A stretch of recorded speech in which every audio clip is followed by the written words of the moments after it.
Jason Wayne Strudwick, the greatest living hockey player. For those of you who aren't familiar with professional hockey, Jason is a former NHL defenseman. He's Canadian, so we didn't have to pay any tariffs to get him here today. And he is currently working as a successful sports broadcaster. He hosted the Jason Strudwick Show on TSN 1260 from 2012 to 2015. Then he moved into television with Dinner TV. In 2017, he returned to TSN as co-host of the Jason Greger Show. He currently co-hosts Got Your Back, which is a successful podcast with Ryan Richhog, featuring various topics during his segment, Struddy's World.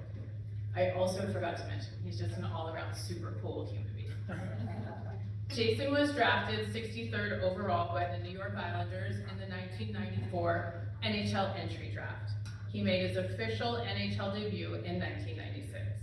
He has played for several teams over his illustrious career, including the Vancouver Canucks, the Chicago Blackhawks, New York Rangers, and our very own Edmonton Oilers. Go Oil!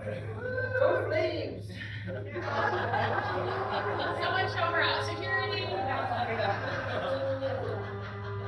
Jason retired from professional hockey in 2012. He was born in Edmonton, Alberta, and in addition to being such an incredible athlete, he also excelled academically. In 2006, he married his lovely wife, Shona Johnson, with whom he has 3 children. As our keynote speaker today, Jason will share his expertise on game changers, in particular, visionary leadership, community impact, as well as sustainability and growth of pickleball. So please join me in welcoming Jason to the podium.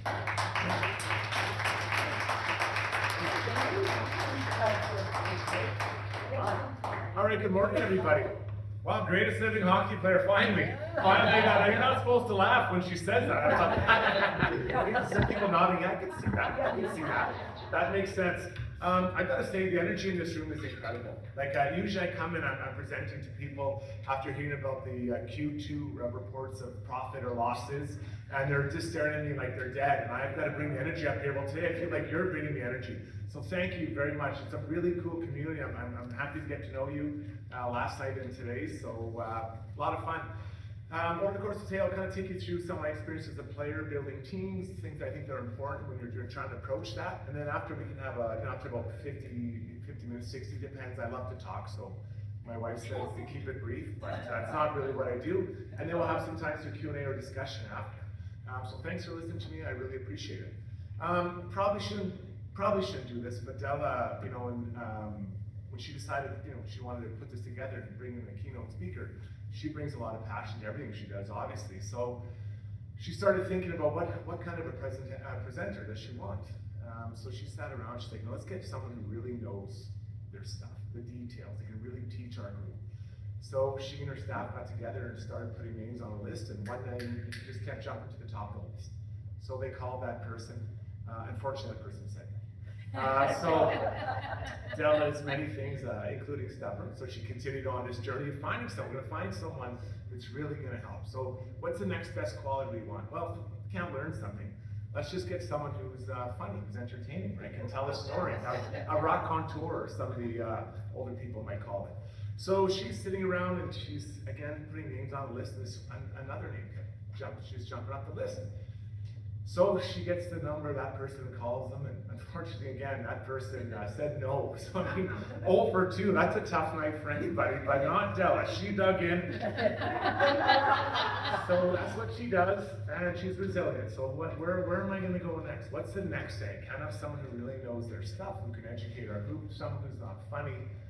I mean, I guess, maybe we'll just get someone who's eye candy, really good looking.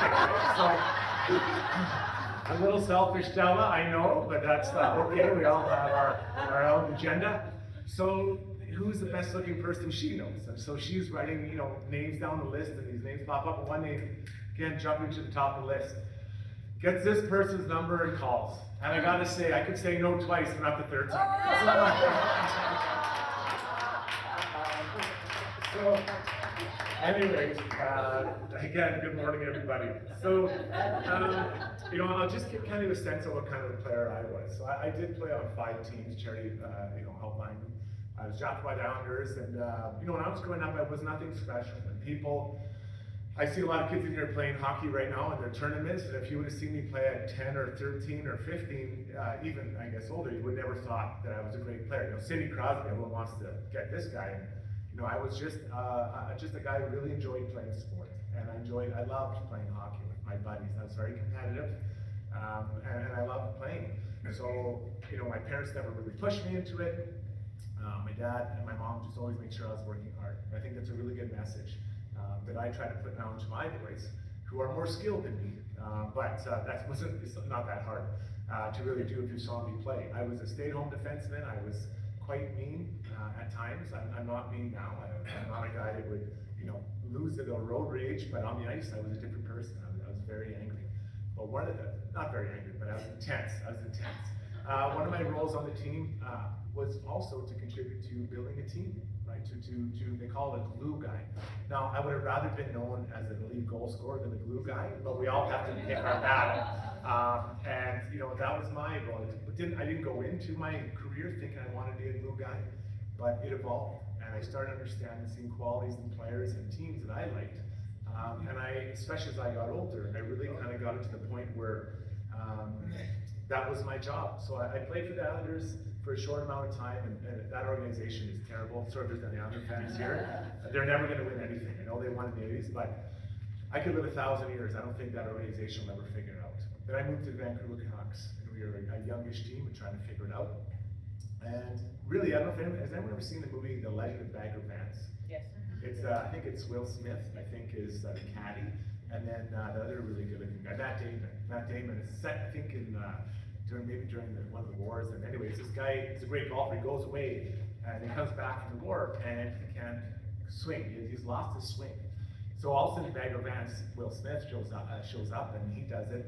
And that was kind of my role, to fix teams. And that's what I did. So when I arrived in Vancouver, we were a youngish team. And I was there for 5 years, and I'm happy to say that a short time after I left, they made it to the Stanley Cup final. They lost, but I think I had a part of them growing. And then I went to Chicago Blackhawks. When I was there, we were really bad, but also some of the players that arrived were like Duncan Keys, Seabrook, these types of players. And again, we kind of built the foundation. We know they went on to win Stanley Cups. I wasn't there for that, but I feel I had at least a start to help them out. Went to New York Rangers, loved being a Ranger, and we had some youngish players like Henrik Lundqvist. Again, kind of Ryan Callahan kind of helped that group get going. I was a little bit older now, and that team went on to the Stanley Cup final. They didn't win it. And then lastly, the Edmonton Oilers. I was there a number of years ago. My last year, the next year was Ryan Nugent-Hopkins' first year. And I remember we had these summer skates, and Nuge was 18. He's a friend of mine, and we're sitting in this dressing room, and I'm just dreading going on the ice. Like, I'm done. I'm tired of playing. I don't want to play anymore. And quite honestly, no one probably wanted me anyways.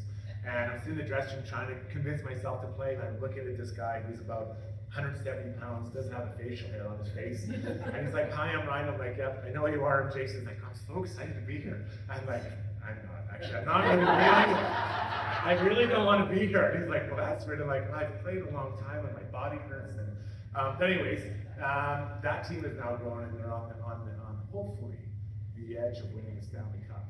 I hope they do it. We want for those players and for the city. So that was kind of my job. My job was to help build the foundation of a team. Unfortunately, I didn't win the Stanley Cup. I have 2 cousins, Scott and Rob Niedermeyer. Scott Niedermeyer, arguably the best hockey player, or one of the best defensemen to ever walk on the earth. Hard to go to family reunions with your cousin.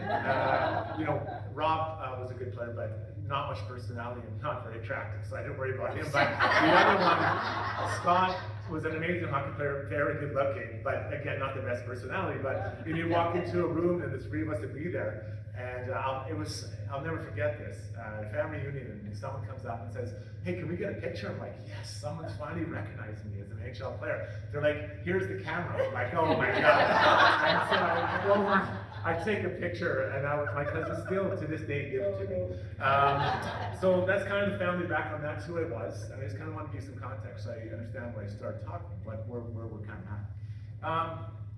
So when I look at team, you know, a team, and this is a team of people trying to build pickleball, or you're trying to build your local club, I think we have to be clear with what our goals are. So what are we trying to achieve? You know, I had coaches that walk in the beginning of the year and said, we're gonna win the Stanley Cup. Like, okay, that sounds pretty good. I hope that works out. You know, we don't have the best team, but maybe, and they wouldn't get into the details. So I think what happens a lot of times is we have these massive goals, but we don't break it down to smaller, manageable chunks. So it can be as simple as, you know, when I played NHL, we used to break our season down to segments, 6-game segments. And what are we trying to achieve in that time?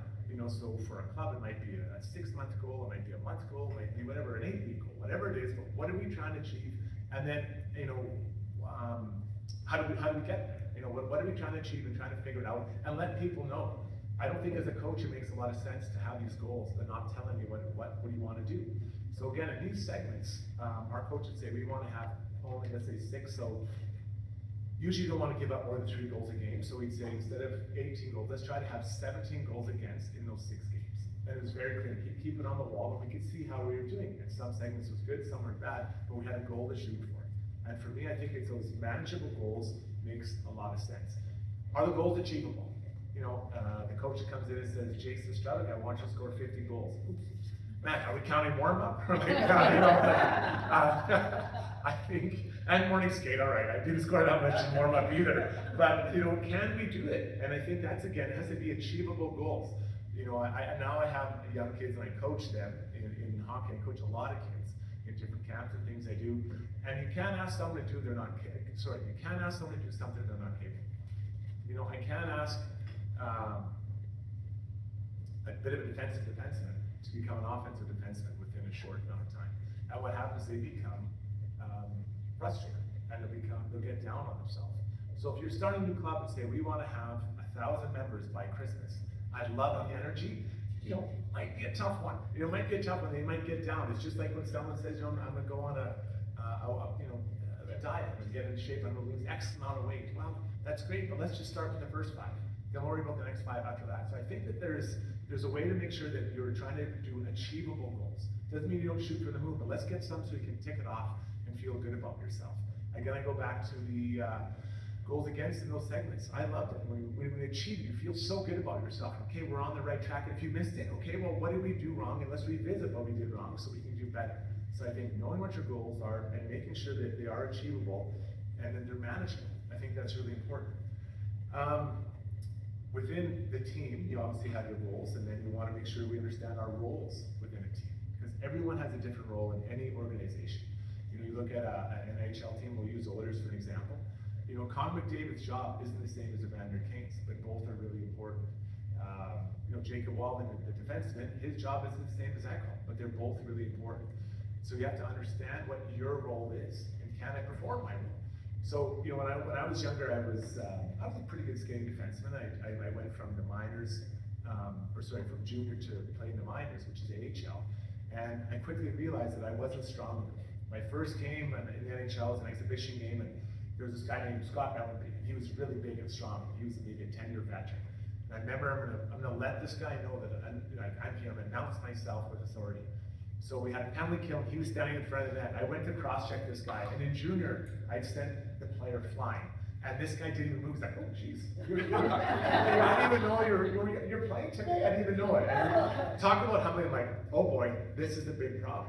So to be better at my role, I had to add more strength. You know, my arms are the size of, well, they're probably like they are now. But, you know, I got bigger and stronger. I've lost a bit of weight since that time. But, you know, I added to my role, I added that requirement. And the same thing goes within a team. You know, you like to have a certain role. Well, do you have the skills to perform? Another thing I had to learn was learning how to fight. You know, as I mentioned earlier, I wasn't an aggressive or angry person. Growing up, I wasn't at the bus stop fighting people. I do have one time where I was, my mom wanted me to be a musician, right? She actually wanted me to be a figure skater. I started figure skating when I was 6 and 7, and it's fine. And I saw my cousins play hockey, and I was in my figure skating days. So she said, well, let's get them into music. So I started on the organ.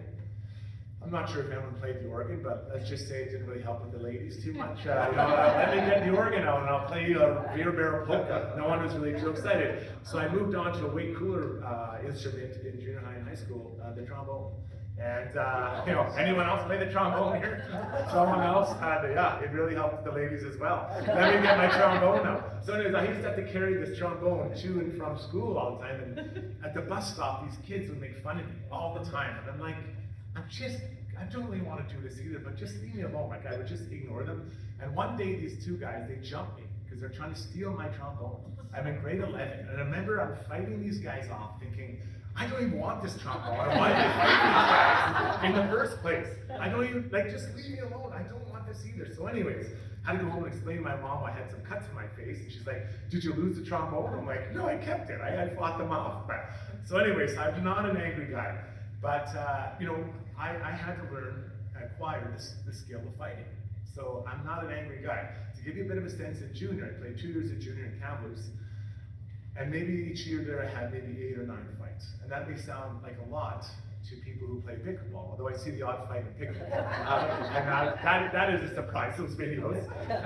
I had 8 or 9. To give you a sense of where it's at, our stick boy had about 13 fights that year. So I was very low down the pecking order. So I go into my first team in the minors in AHL. Our coach was a guy named Jimmy Roberts, an older gentleman, very old school. So after about the first month, you know, I think it's going okay, and he brings me in the office, and you know, have a heart-to-heart. Strudwick, do you want to make it to the NHL? I'm like, yeah, I do, Jim. And he's like, what are you going to do to make it? And he gave the answers. I'm going to work hard, good attitude, and all that. Don't give me that shit. You got to learn to fight. I'm like, what did you say? Like, learn to fight? Are you kidding me? Are you sure? He's like, yeah, you got to learn to fight. I'm like, that's not what I was hoping to say, power play or something else, right? Something more. But you gotta learn. I'm like, okay, so he put me in boxing lessons, and my trainer was kind of like Mickey from Rocky at one eye. And I remember he just kept saying jab, jab. I'm like, I don't jab. What am I supposed to jab? The other guy's giving me. So my first junior minors, I was 20 years old, and it's a pretty big difference because you leave junior, and the oldest guy is 20. Now you go into the professional. The guys can be 30, 35 years old. These are men, real men. So my first year, I had 23 fights in the minors. This added in like 65 games. I know, it was a lot. I had a black eye the whole time. The guys called me black eye. It wasn't helpful. But does anyone want to guess what my fighting record was that year out of 23 fights? Anyone want to guess? No one's feeling it this morning? Okay, not even a random guess. Like how many you won? Well, win, lost, and tie. 50%. You know? 50. That would have been amazing. Yeah, thank you. I would have been. So what happened was I was 22 and 1.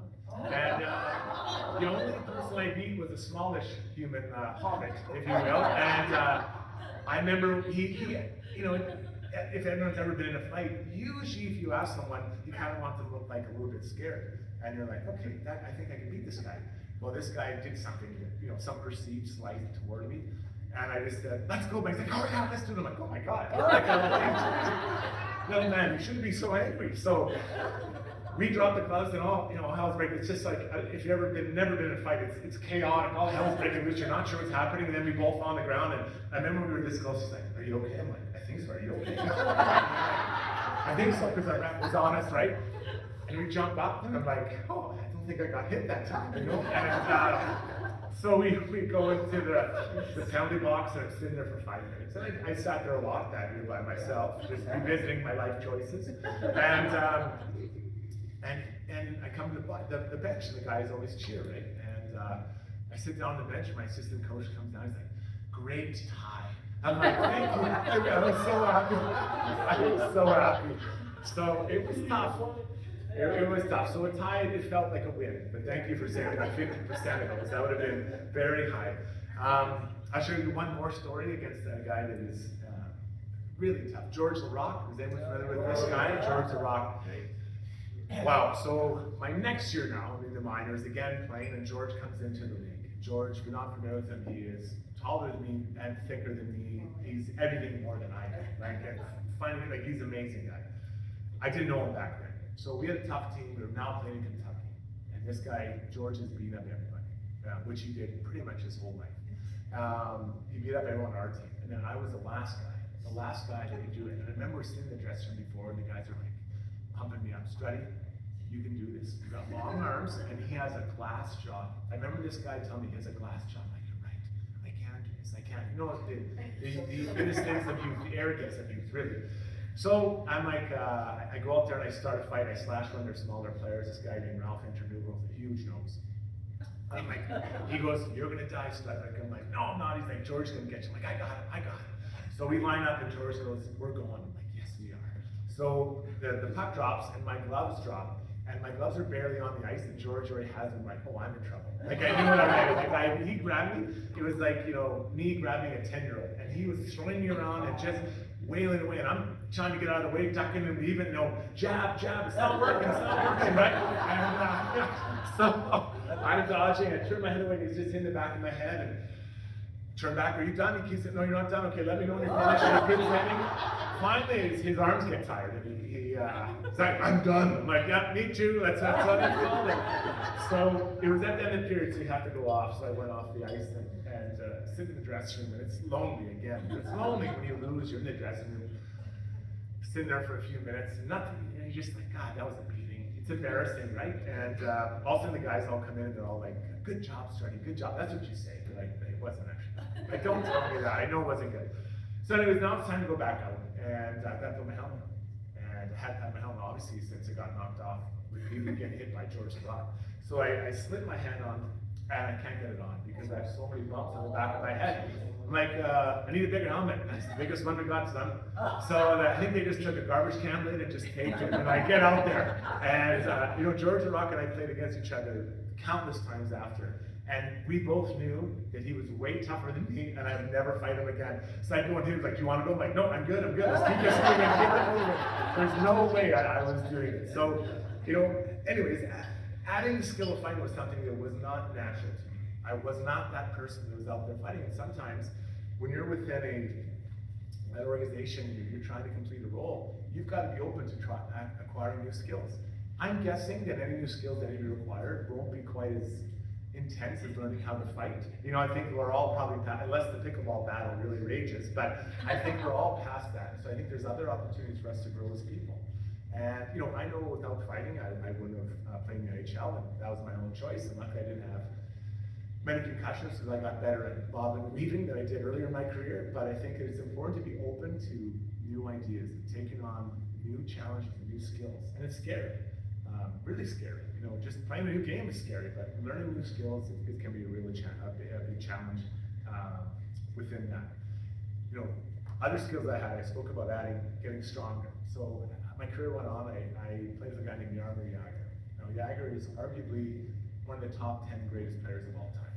And I arrived to play with him in New York, and you know, I'd heard different things about him, but I instantly took to him.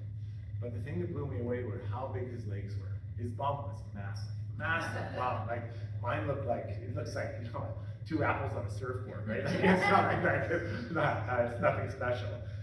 My wife thinks it is. But you know, his bum looks like 2 pumpkins on it. Like his bum is so big. In fact, when we'd get shorts as a team, he'd have to cut a slit up the side to make room to get his legs over these shorts. It was incredible. And so you see a genetic freak like that, you're like, I want to know what happened. How did he do this? So he was younger. He was 8 years old. He played against kids that are 3 or 4 years older than him. So he said, I had to get stronger. I knew I had to get stronger. Kind of going back to this idea of having skills. So he was playing in Czechoslovakia at the time, driving home with his dad after the game. He said, Daddy, I'm getting pushed off the puck. What do I need to do to get stronger? He said, son, you gotta do squats. Start doing squats. So, okay, so they just drove home. That was the end of that conversation. They get home that night. He said he was laying in bed, and he's like, hey, my dad didn't tell me the number. How much should I do? So he decided he'd do 1,000 squats a day. 1,000. Yeah. I don't think any of us do 1,000 a year. Yeah. So he'd wake up the next morning, he'd do 100 squats right out of bed. Boom, go brush his teeth, 100. Breakfast, 100. On the way to school, 100. Lunchtime, 100. That's 500 for those of you keeping tabs. On the way home, another 100. Just before supper, another 100. After supper, another 100. Before he went to bed, 100. And then just before he hits the sheets, 1,000. Bang. He told me that for 10 years, from 8 to 18, he did 300 days a year times 1,000 squats.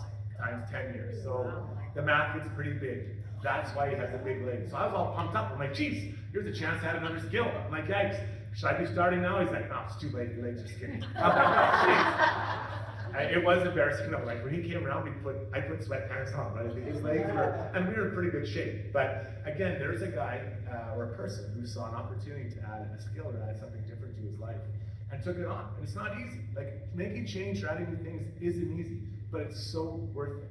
It is so worth it. I recently took up learning how to knit.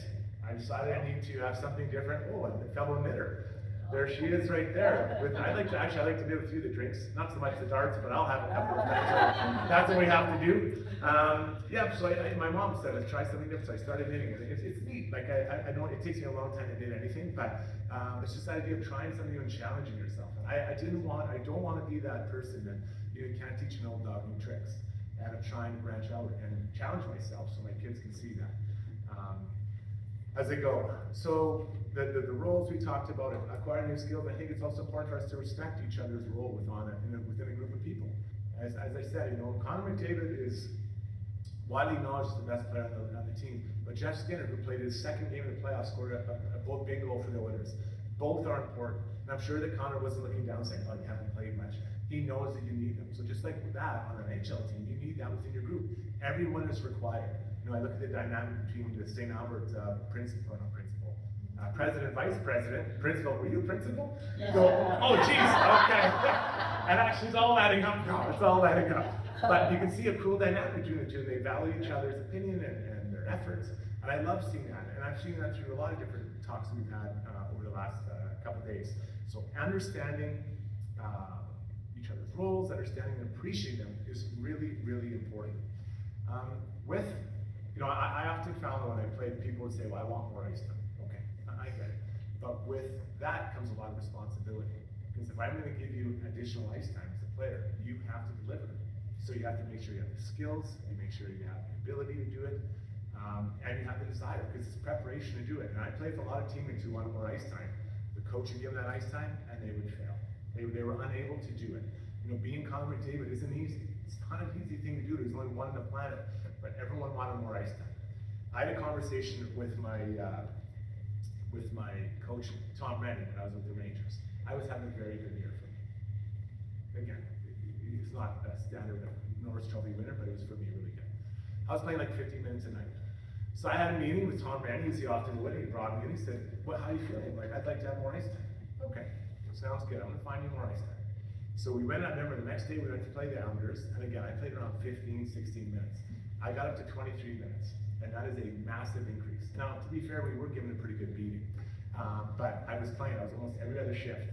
And he comes down halfway through the third period, he's like, how are you feeling? Like, I'm good, I'm tired. He's like, you're back out there. So after the game, he's like, what do you think about 23 minutes? I'm like, I think 15 will be good. I'm good. But he knew. So there's a coach, or in this case, a boss, who understood me, who understood who I was and what I needed to be my best. Did I want more? I did. He gave me more, and I realized that I wasn't deserving more, I couldn't do more, and I went back. So that's that trust factor between a coach and a player, understanding how important it is for both parties to trust your coach or your leader, whatever the case may be, or whatever their title may be. And then I thought I was prepared, but I couldn't handle it. I couldn't handle those extra minutes, and I was so tired. I dragged my little body back into that dressing room, and I was done. I was finished. So trust is a massive, massive thing. Usually this next one is a really big topic of discussion. I don't think it's suitable for this group, but I'll get to it anyways. I believe there's three types of people in the world that I've met. I've been on tons of teams. There's energy givers, energy takers, and those that are neutral. I got a feeling most of you in here are energy givers. So let me start with the energy takers. I call them vampires, energy vampires. And everyone knows one. I don't think there's any in this room. I've been in many rooms where there are. Where when they walk in, they're having a bad day. And they're sucking the life off of us. You're like, Jesus, this guy's having a bad day. And we've all had bad days. We've all had bad days. But not if you're having, 3-4 months of bad days. And I'm not talking about health-wise or anything like that, or a person. I'm talking about just someone who sets their day off sucking life out of other people. And those are really hard people to be around. I had one in Everett when I played in the NHL in Chicago. He was a good player. This guy got traded, and we were so happy. I literally, I'm like, do you want to ride to the airport? I'll drive you. I'll drive you to your next city. I just want you out of here. And he left, and it was like all of a sudden the storm clouds cleared, and we had some joy in our life again. And this guy was everything, whether it was the meals suck, the team sucked, his partner's not good, his wife, it was bad, he got a bad haircut, and like at least he got a haircut, like just, like there's so many, so negative. It was so frustrating, and we know people like that. I try to keep my distance from them, and it is really hard. I don't think there's anyone here like that. I don't have that sense at all, but I have been in rooms where it's important to talk about. Then the neutral ones, right? The neutral ones are the kind of ones that are, they're neither one or another. The thing interesting about neutral people is they can be led one way or the other. They can become energy givers. They can also become energy takers, because energy takers like to recruit. Hey guys, Della's not doing a good job. And we all like, okay, that's true, man. I agree with you about that. You know, and then all of a sudden everyone's talking about it. So, and the neutral people, you have to be careful not to be recruited by the vampires to kind of pull you in. Because what happens in that situation, any organization, is that what starts as an isolated incident now brings more people in, and then it actually forms cliques on teams or groups of people. And now we've got a really problem to kind of unlock that, and I've seen that on a lot of teams. Then the energy givers. Those are the people, when you walk in, they walk in and you're like, God, so great to see this person. I love seeing this guy. I don't know what it is, or her, she just, every time we see him, it makes me feel better. How am I doing? They feel like, when I talk to her, when we talk to them, they're like the most important people in the group. And we all know those type of people. I think there's a lot of you in here, if not everyone. But those people also recruit the neutrals. And they see them walk in, they're like, geez, how you doing? I'm doing great. Oh my God, I feel good about myself. Oh, good, nice shirt, thank you. Like, all those types of things, like, those are the type of things you have. And we have choices. When you arrive, when you get up in the morning, again, I'm not talking about, you know, something that we, maybe health-wise, we can't control. But we have a choice when we wake up in the morning about what attitude we bring into the world, or show to the world. And we all have bad days. I've already said it. We all, trust me, we all have bad days. But we have a choice when you get up to what you bring. I think that energy we bring is the energy we get back most of the time in the world. So when we set yourself in the morning, you get up and you're having whatever you're doing, your 6 a.m. yoga class, bring the positive energy and it'll carry you through the rest of the day. It'll help those around you. Internal competition within any organization, I think is really important, but there's healthy and unhealthy. So I'll give you an example of healthy competition. Connor McDavid and Leon Draisaitl are arguably the two best players in the world, and they play on the same team. I really get the sense from seeing them play, and they're genuinely happy when the other one does something great. There's no jealousy. They don't care who gets the credit. They just want someone to have a reason to get credit as far as winning. They don't care. They just want to win. And I think that's ultimately is going to keep bring them to a Stanley Cup. That's healthy competition. Unhealthy competition brings back one of those energy vampires where you're like, oh boy, I hope that person has a bad day. I hope they have a bad game. I played with two goalies, and I'll never forget this. I was sitting beside him in the room, and the one guy said to the other was like, man, you didn't look good this morning on morning skate. I was like, first off, she's right, you didn't. But second of all, you can't say that as we're going out to play. We proceeded to lose 10-1 in that game, and both goalies played, and they were both off. And that type of unhealthy competition, wishing something bad on someone within your group is really, really unhealthy. And maybe we've had thoughts of it in the past. I know, sometimes I gotta correct my thinking. But that internal competition to me is so important, and supporting your teammates. I coach a lot of hockey, and I love doing it. And one of my biggest pet peeves is, let's say charities, I ask her to do a new sequence of skate or whatever, and she falls, and the other kids cheer. I immediately stop. I said, how do you think that made her feel when all you were cheering? Do you think the next time she goes out, she's gonna put herself and make herself vulnerable to try to get something new in her game, which would help our team, but because you guys are cheering, and you can see right away, they're all just like, oh boy, he's right about this one. I hate that. I hate that. I want people to support. Yeah, charity falls down. Hey, get back up, do it again. You gotta grow. We're gonna move on with this. So I think that's a really important thing, that healthy competition with each other. We're all gonna make mistakes. I'm sure even the principal has made the odd mistake in her 12 years as El Presidente. But you have to make sure that we're there to support each other, pick each other up. And that's a really important deal. It's hard to do sometimes. It's hard to do. But I truly feel very strongly about that situation. Obstacles. Obstacles come into everybody's life. And again, I'll stay a little bit away from the health ones. But I think how we choose to approach getting over or taking the opportunity to get past obstacles is really important. I faced two major obstacles in my time. One professional, one personal. So I'll share the professional one for you first. So, by the time I was my third year professional, I had, I kind of learned how to fight. I added skills, not just fighting. I learned how to play a little bit better, and I was feeling pretty good about myself. Heading to my third training camp with the New York Islanders. And my agent called me saying, I think you have a really good chance of making the team. I think you're ready to take the next step. There seems to be a spot there available. I think you can have a spot. And I felt good about myself. I'd gotten stronger, all the little things you need to do. So I wheel into training camp with the New York Islanders, and if you go to a training camp, there's always 3 dressing rooms you can get into. So the first one, that's the one you want to be in. That's the team's dressing room. So I walk in, I have my bag, just a young Jason Strudwick feeling good about himself, and you're looking around, because they put your name bar up, and you're looking around like, oh geez, where's the Strudwick tag? And the guy's like, next one. All right, that's okay. It's okay. I'm not in the main dressing room. It's okay. I'm a rookie. It's not a big deal. So I grab my bag, bop it into the next room. I look over. Now that's from the nice dressing room. Now you're like like a practice dressing room, like not the nicest one. Right? Walk in there, same thing. I'm looking for my name. Strudwick. Oh, geez, where's Strudwick? They're like, next one. I'm like, oh my God, are you kidding me? So I pack up my bag. Now I'm not bopping. I'm not too excited at this moment. I walk into it, and literally, it's like a laundry room. There's like a washing machine, and there's shaking in the corner, and they're like, you don't even have benches, now we just have chairs. And there's my name, like handwritten, probably misspelled. Strudwick. So I look up, and there's like 4 chairs in there. I put my bag down, look at the other guys, I'm like, God, these guys suck, right? And then I'm thinking, oh my God, this guy sucks. Like, well, how come we're all in here? So in that moment, I had a choice to make. Right? It was clear to me that I was not on their radar. You can tell what they think of you based on where you're sitting. And I was sitting in the worst spot. It's like when you go to the wedding and you're with like Aunt Jenny in the hallway. Like that like, these people didn't really want you at this wedding, but they'll take your gift. Something like so. I've been that guest. So anyway, so I decided, I'm just gonna give this my best. So I go out there and I'm practicing hard, trying to get myself, noticed and seeing what's going on. And every time I go to the front of the line or near the front of the line, the head coach will come down and say, Struddy, hold on, we're gonna let this guy go. This guy was Zdeno Chara. Now, I don't know if you're familiar with him, but he's a Hall of Fame defenseman, one of the greatest demon of his generation. But and Z and I were friends, he's like, no, it's okay, let's try to go. The coach's like, no, you go see him. Like, ooh, this isn't good. So 3 days into the training camp, I'm not really getting a lot of reps. They're highlighting Zdeno, which was a good choice. He ended up being a really good player. But I thought I was good too.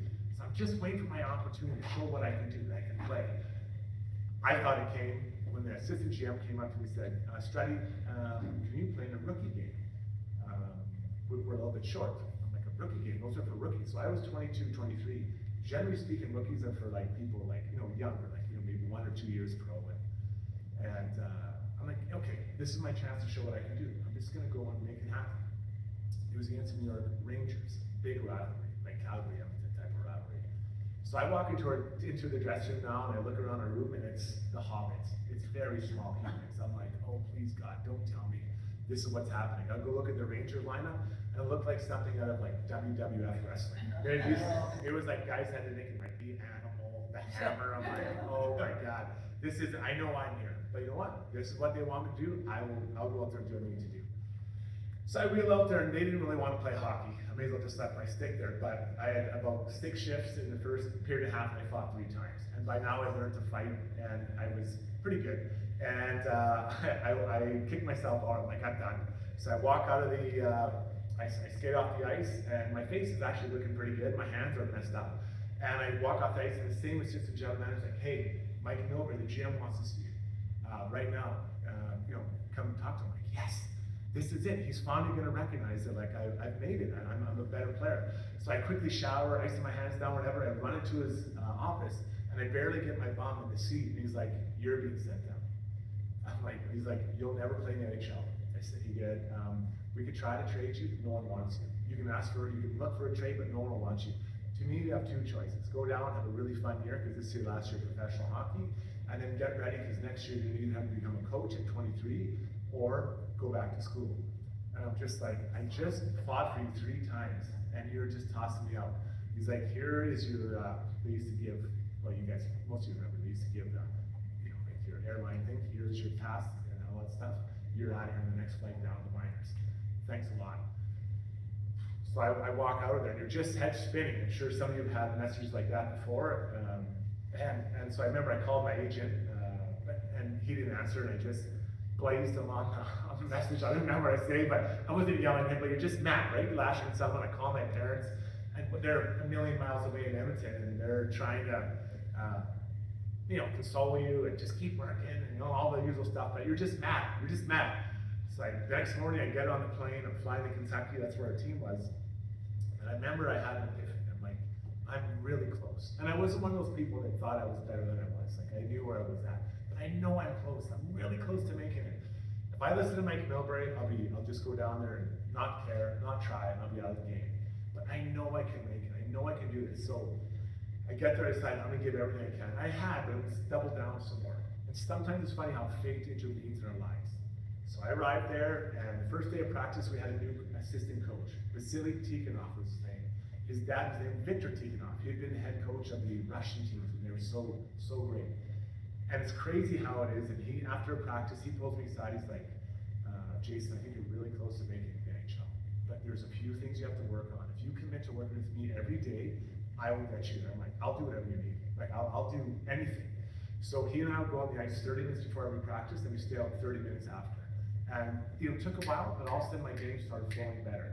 And it was easier and smoother, and I was playing, so much better. I wasn't playing as much. I was doing a lot of good things. I felt so good about my game. So now it comes to Christmas time, and they had to call someone up because someone got hurt in the NHL team. It was supposed to be one of my best friends. But ironically, we had a Christmas party. It was a really good party, by the way. And he was dancing too hard on the dance floor, and he broke his heel. So the next day, we didn't know it. The next day, we got the call, and we lived together. He's like, I think I broke my heel. He was a pretty sick dancer, to be fair. So they're like, screw it. Call up Strudwick. So it was Jane Ochard and myself got called up to go to the NHL. So I'm like, I'm gonna make this thing. I'm gonna do this, whatever I need to. I'm feeling really good. So I get there and I'm nervous, but I played a first good game, a second good game, a third good game. Next thing you know, I played 20, 30 games. That I did get sent back down. I never went back down the minors again. Charles went back. Not that he was like, he was fine. He was gonna be okay. But I stayed there and played. And to his credit, Mike Milbury, we were in Tampa, and I just played, one of the games, and he pulled me aside, and I talked to him, he sat down, he's like, I just really want to let you know, I made a mistake with you. I think you are an NHL player. I can see you being a captain for us, and to start a conversation with agent to get a contract done. I'm really excited you proved me wrong. And I felt so good. And that's what you want to hear. Who doesn't want to hear that from your boss, or in this case, my manager? And you know what? He's such an honest and truthful guy. 10 days later, he traded me. Traded me to Vancouver. And I was like, I'll never forget. I was in the room. He's like, hey, Scotty, make number here. Just trade you. I'm like, yeah, okay. I didn't really say what I wanted to say. I'm like, thank you for everything. And then I'm off to Vancouver. But I had a choice in that moment, right? That was my time. I had a choice to give up and it would have been fun. Kentucky's a fun place. You ever been there? Horses and a lot of colleges, basketball, a lot of fun. But I knew I was close, but I was being honest with myself. And that's probably one of the proudest things I've ever done. When I share that story with kids I coach, a little bit shorter version, obviously, they have attention span of a gnat. But, I think it's important for us to push through. And I pushed through and believing in myself, and it worked out. I played, almost 700 games in the NHL after that. So that's my professional obstacle that I overcame. My personal one is a little bit more, it's very personal. Actually, my wife and I, Shona is Cherry Mail, her name. She's from the States. We met down when I was playing in Chicago, and found that this seemed to be something good happening here. But I told her, I said, just so you know, like when I'm done playing, I'm moving home to Edmonton. Like, this isn't he'll change his mind. I'm like, I will live in Edmonton. I want to be died. I want to bury in Edmonton. Like, this is where I want to live. She's like, okay. So she comes out and checks it out. Done. So we sign. I get her ring, and everything's good, right? We're happy. So just like everybody else, you want to have a family, start a family. So, we were trying the, traditional ways. I think you guys know what I'm talking about. And then it wasn't working. It wasn't working. So we got a bunch of tests. At first I thought it was my issue, that we were having trouble conceiving. It turns out it was my wife. She had ovarian failure. Anyways, her eggs were of the quality of someone much older than her. So she was unable to do it. Devastating news, right? Devastating for her. She felt like she was failing our marriage. And I'm like, God, it could have been me. Well, we're in this together. Let's just get this done. So we started at the time we were playing New York, we started to do some treatments. I remember the first time they had, I think they pair your egg and sperm, they're trying to get it going. We had 3 eggs going. I'm like, I remember walking out of that hospital thinking, we're gonna have 3 kids. Like, this is crazy. Like, this is gonna be the craziest thing. I'm gonna have to have my mom moving with us. Like, it's not happening. Well, as it turns out, we were pretty raw and naive when it came to it. It didn't work. My wife would do multiple treatments to try to make this happen, and it never worked. So now we're 2, 3, 4 years into it, and it's awful. Now I'm playing for the Oilers, and we have an incredible life from the outside, right? I'm playing NHL, living my dream. I've got an amazing wife who has a store. Ironically, she owns a maternity wear store called Yo Mama Maternity with my sister. So she's going in there every day, and these people are coming in, and she's telling them the great stories. That was hard. So she'd come home at night, and she oftentimes cry herself to sleep, and it's so sad. So we were a disaster, right? And it seems like everyone around you is like, I just looked at my wife and I got her pregnant. Oh, thank you. That's good to know. Or this is my favorite. Why don't you go on a vacation? What? Oh, that's a crazy idea. We haven't tried that one. Or my other one, why don't you just get drunk? Oh yeah, okay, we really think that help. Thank you for all those helpful tidbits from all of our friends. So we kind of withdrew to ourselves. So ultimately they said, we can keep doing these treatments, but they're not going to work. But they said there's a guy in Seattle, Dr. Lau. You might want to go see him. He's at a reproductive place, a little bit different there. They can use egg donors. At the time, we couldn't do it in Canada. So obviously you have to kind of mourn what you think is going to be your version of your family, right? Someone looks just like you or whatever beside you. And anyways, we go down there. Meeting this guy was amazing, and he really changed our lot in life. But we did a number of treatments with him, and it still wasn't working. I was done. I'm like, babe, I can't do this anymore. I'm watching her inject herself, do these treatments, and all this stuff she did. I'm like, we're done. So we got an adoption list. My last year in NHL, it's a massive process. If anyone's ever been through it, it's so much work, but it's worth it. But we put it, I said, I don't want you to do any more treatments. Like, let's just adopt. And I always thought adopting would be a great opportunity. My wife said, no, I'm gonna do it one more time. So she goes down to Seattle again, gets it done, and as luck would have it, she gets pregnant. My wife, I did it up, and tears, I was crying, everyone's trying, she's so happy. Now we're regarding her like it's like, I bubble wrapped her. You're not allowed to try, you gotta go to like 8 o'clock at night, all this crazy stuff, and I'm all over, right? I'm just that overprotective husband. But my wife, like, she went through that, and I cannot think of anyone who showed more persistence. Again, I'm not talking about some, battle with cancer. I'm talking about something that is seemingly from the outside we're really happy, but on the inside we're just dying on the inside. So she went through this, and I remember she got really sick, and she actually got appendicitis when we just got pregnant. And I'm gonna lay on her stomach. Like, this thing is crazy. I gotta do something here, like a mother goose sitting on it, and it was crazy. But this little baby stayed with us. So that got, she was about 4 months pregnant again in that year there in Edmonton. And my last year in NHL, and we decided we went on vacation. After all that time, we went on vacation. So we fly to, before we flew, we're gonna get off the adoption list. We thought it was bad karma to be on the adoption list while we were pregnant. We talked to other people who'd done it, and I'm not judging. I just thought we were so lucky we were pregnant, we'll get off the adoption list.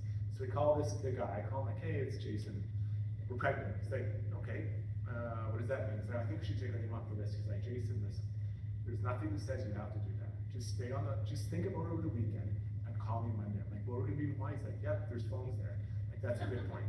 So we fly to Hawaii, and now my wife is pregnant again, and I'm a little overprotective a lot. And we fly over there, and we're having a great time. It's surfing stuff, and my wife comes running down the beach. She's like, we just got a call from the adoption agency, and there's been a baby born, and they want you to have, or us, not all of us, right? Yeah, pretty emotional still. So we're like, yeah. So we go through the process of doing it. There's a lot of work to have to do, and finally we fly home, and we fly all the way to Carolina to get my son, and we're still 4 or 5 months pregnant. And it's been a while, still emotional, but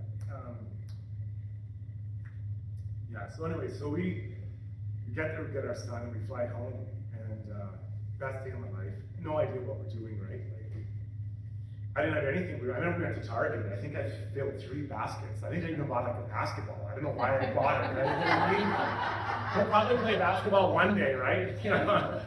And so we get him, and our son came. We name him, we'll bring him home. It's a long trip home. We get home finally, and then 4 months later we have my daughter with the egg donor, right? So we went in 5 months from nothing to 2, which is crazy. I don't know if anyone has ever done that. It's crazy. And somehow we made it through. And then I'll never forget the day after I had my daughter, the night we're leaving the hospital, and our doctor comes in, and she's a great lady, and she's kind of friends. She goes, you know, maybe we should consider some birth control. I said, are you kidding me? Like I said, for years you've been trying to do this, and it's not happening. And she's like, okay, Jason, okay. And she kind of condescended. What's this girl's problem? So anyways, fast forward, like about 10 months later, or not quite, but like 15 months later, we're having another baby. And this time naturally, what happened was my wife's body kind of recalibrated itself, and we had it.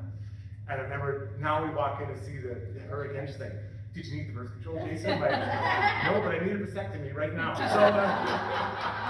So it was a crazy thing. So anyways, now we have 3 beautiful children, and I share this story, you know, not why I do brag about our own kids, but, you know, sometimes you see strength in people you don't know, right? And my wife showed it so many ways. And now we have this family, and without her, we wouldn't have had it.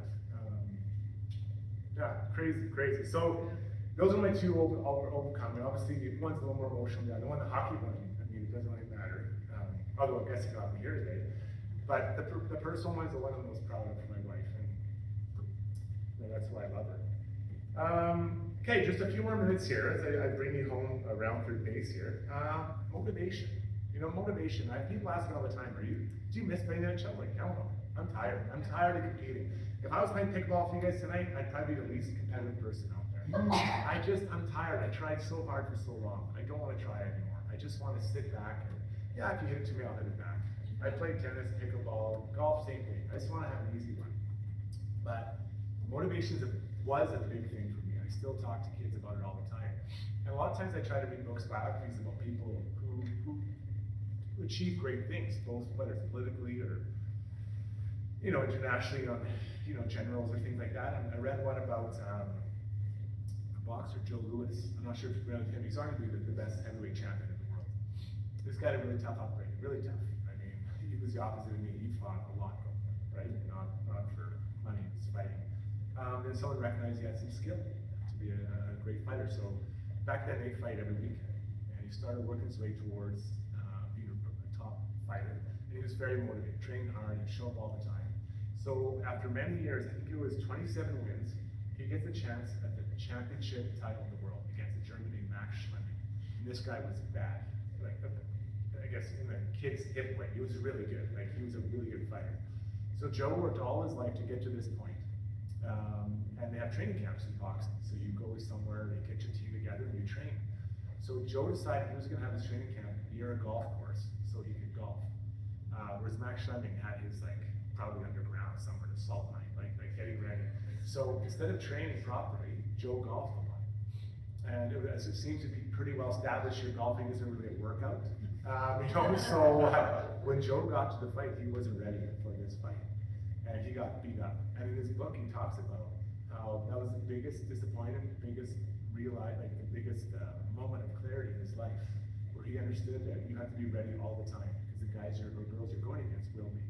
And that was always my motivation. You know, I knew I was never going to be Scott Niedermeyer, my cousin. I was never going to be that good, or Conor McDavid, but I wanted to be the best version of myself. And that was my motivation every day. I can tell you, from the time I was, 16 to 35, I never missed one workout. On my wedding day, I worked out by myself. And, I worked out every day. My wife, we have to sometimes take an early flight, and there's these stairs I would run. I'd have to get the stair workout in. So I'd go to the stairs at 3 in the morning and have a lamp on my head, running up and down. And my wife's like, you're crazy. I'm like, no, this is just what you have to do to try to be your best version of yourself. And I think when I look back on my career, that's what I'm most proud of, right? I didn't set a lot of records, nothing special, but I maxed out every single skill I had to be the best version I could. And And so I think when you look around at yourselves, your motivation to be the best version of yourselves you can be, by working on those skills or not missing, different things, different opportunities to improve yourself. And to me, motivation is a huge thing that's deep inside of you. Feel it. I think we can all feel that burn in your little soul, whether it's to be a better husband or wife or father or a mother or sibling, whatever, or co-worker. I think that is how you have to feel that, is to never be the person who doesn't come prepared for what is required of you in that moment or that day. Okay, I think that is probably the end of my formal part. Thanks for listening to me and going through this journey with me through that, what I believe how it's important to make a team building. We have some time now, I believe. Della, if someone has some question or discussion, or I can tell some funny stories that are, all my great goals, those 50 goals and warm up, you'd love to hear from.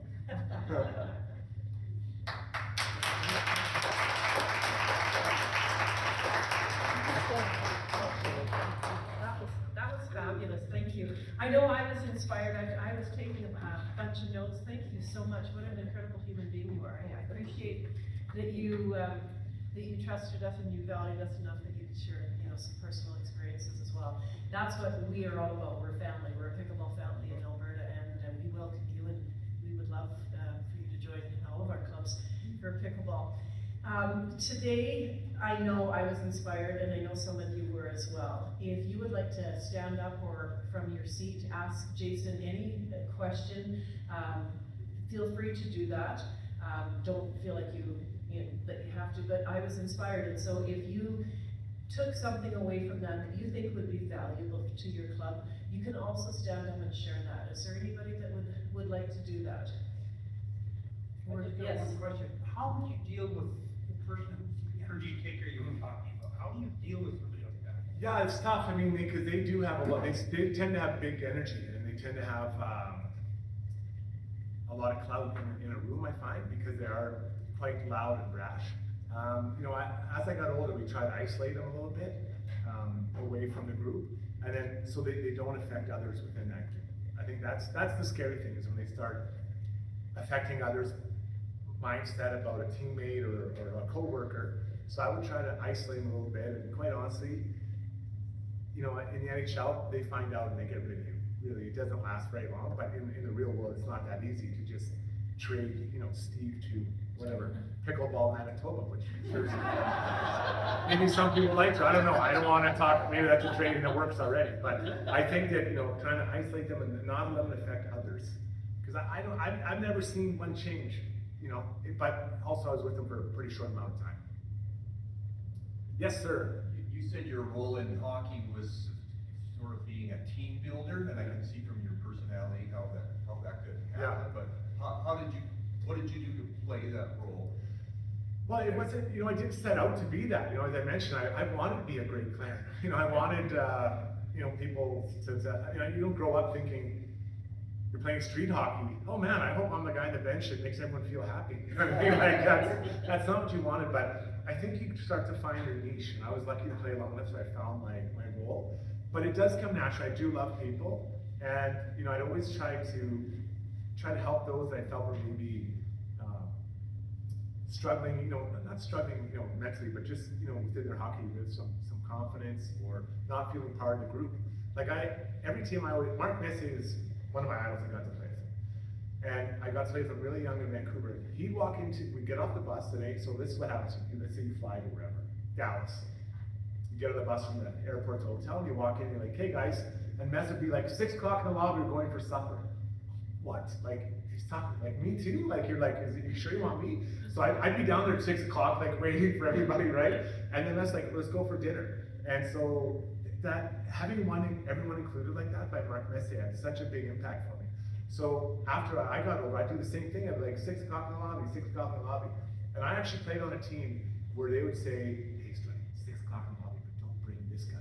I'm like, so you don't want these guys to come for dinner? Well, that's what you're expecting them to perform for you on the ice like that.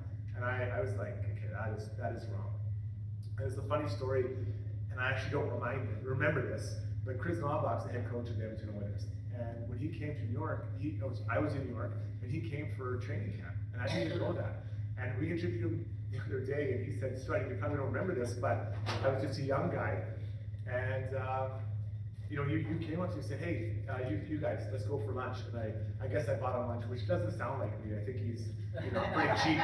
No, just kidding. But, and he said that you sat with us and talked to us for lunch, and we felt so good about ourselves after, because this veteran of, you know, how long I played 10 years in NHL, took the time to be with us and learn. But I don't do that because I want them to tell that story. I hope that they would do the same thing. And then just like Messi did to me, and then they would do it and just keep going on. I think that's how you create a really healthy culture within any organizations, that you just want to leave it better than you arrived. And when I look back at my career, I think I did that with every team. It's getting a little longer for the Oilers to really claim any success with this Stanley Cup. Hopefully they win. But you want to leave it better than you got it. And then that, I think, becomes your legacy. Yes, sir. Just this recent series with Dallas, when Dallas head coach pulled the goalie in. Yeah. Said to me that must send big fissures to the goalie himself, the team dynamics. That was like how does a team fix that culture? So you were a goalie? No. Okay. Thought you're in the goalie union. You wanted to talk about it. No, so, you know, I think as a coach, you have to be careful how you treat your players. And I think he embarrassed Jake Ottinger in that moment. Right. I think Pete lost control of his emotions, and he let them get them. As soon as I saw them, like, they're done. I mean, they were pretty much done already. So it wasn't like I was calling the lottery numbers for 2 weeks from now. But you know, when you lose control of your emotions like that, and you treat him, because Jake was going back to the net, and then he yelled at him, Jake, you know, get the F out of there. I'm like, whoa, whoa, whoa, because everyone could hear it. Like, there's nowhere to hide. And he just skates back, and you could tell he was upset. I think a better way of handling it would have been to not call his timeout, and then have the goalies change. And that kind of just breaks up the rhythm of what the Oilers are doing. And then had a TV timeout coming. So I think, okay, Casey, you go in the net, take your time, and then while the game's going on, you walk down to Jake and say, Jake, you're our guy, you're going back in there the next stoppage, and you're gonna stop every shot that comes to you. We believe in you. And then when the TV time comes out, you yell at your players to get their ass in here, because they weren't doing anything. Like, they literally were doing nothing. And Jake was on his own, and he said, this guy's getting screwed because of your work, get your ass going. And then Jake goes out there, that's your reset. I think he panicked, called the timeout, didn't know if he could change him, yelled at Jake, like, he just lost control. And I think Pete's a really good coach, but we all have a breaking point, right? So now the challenge is for Pete to repair that relationship with a goalie who signed, I think, for the next 10 decades. You know, like, that's a hard one. I mean, think about when you get in an argument with your spouse, you know, you're yelling at them, and then, you know, you're married, you're kind of in that thing, but, you know, it takes a while to build that back up. This is someone who you embarrassed on national TV. He's a big boy, I get it, he makes a lot of money, but it doesn't mean he's still human, right? I was really disappointed with that. But as a Oilers fan, I was like, good job. That sounds terrible. Yes, yes. I don't know, I just think that's a really good story or point there, because I think in clubs, like, especially as a president or whatever, we're like trying to build something. Sometimes I don't know why, Yeah, you know? But, like, I can't tell you how many times that I've had to, like, have conversations with people in the club, in the board or whatever, and I can't just make rash decisions based on my emotions.